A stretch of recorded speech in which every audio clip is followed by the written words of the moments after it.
मृत्यु के पश्चात मनुष्य के साथ मनुष्य की 5 वस्तुएं साथ जाती है।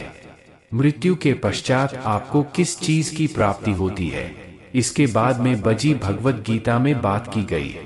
भगवत गीता के अनुसार मृत्यु के समय मनुष्य जिस चीज को स्मरण करता है अथवा जिस चीज से आसक्त रहता है उसी चीज को प्राप्त करता है। जब कोई मृत्यु के करीब होता है तो इसे भगवान को याद करने कहा जाता है, लेकिन मृत्यु से ठीक पहले मनुष्य इतना डरा होता है कि भगवान को छोड़कर वह सारे सुख, सगे संबंधी और मोह से जुड़ी चीजें याद करता है। वह मरते समय जिस चीज को स्मरण रखता है वैसा ही फल उसे मृत्यु के पश्चात हासिल होता है। अगर उसने भगवान का स्मरण किया होगा तो वह भगवान को प्राप्त कर लेता है।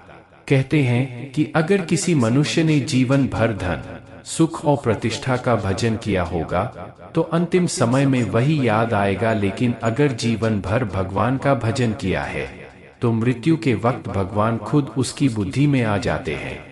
पुराणों के अनुसार मृत्यु के समय आप जो स्मरण करते हैं या जिससे मोह दिखाते हैं उससे आपकी जन्म की योनि भी तय होती है। इससे जुड़ी एक कथा है जिसके अनुसार राजा भरत भगवान की भक्ति किया करते थे, लेकिन मरते समय मोह के कारण उनकी एक हिरण के बच्चे से आसक्ति हो गए। उन्होंने मरते समय हिरण का स्मरण किया, जिसके कारण उन्हें अगले जन्म में एक हिरण के रूप में जन्म लेना पड़ा, लेकिन पूर्व जन्म की स्मृति उनके साथ थी, जिसके कारण उन्हें अपनी गलती समझा। उन्होंने इस जन्म में मंत्रों का जाप किया, जिससे अगले जन्म में उन्हें मनुष्य का शरीर मिला। मानव शरीर में उन्होंने ईश्वर की भक्ति की, जिससे उन्हें मृत्यु के बाद भगवान के धाम जाने का मौका मिला।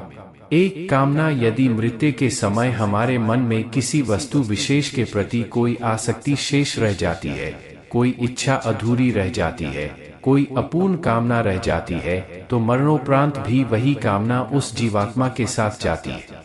2 वासना कामना की ही साथी। वासना का अर्थ केवल शारीरिक भोग से नहीं अपितु इस संसार में भोगे हुए हर उस सुख से है जो उस जीवात्मा को आनंदित करता है।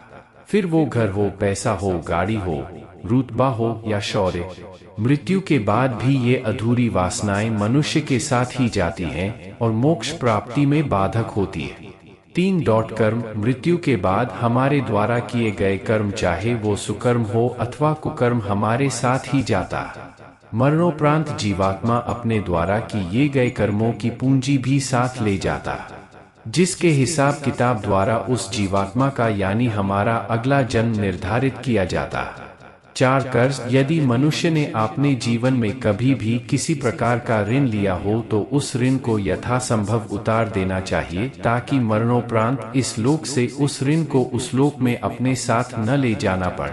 5 पुण्य। हमारे द्वारा किए गए दान, दक्षिणा व परमार्थ के कार्य ही हमारे पुण्यों की पूंजी होती है, इसलिए हमें समय समय पर अपने सामर्थ्य अनुसार दान, दक्षिणा एवं परमार्थ और परोपकार अवश्य ही करने चाहिए। इन्हीं 5 वस्तुओं से ही मनुष्य को इस मृत्युलोक को छोड़कर परलोक सिधार हो जाता है।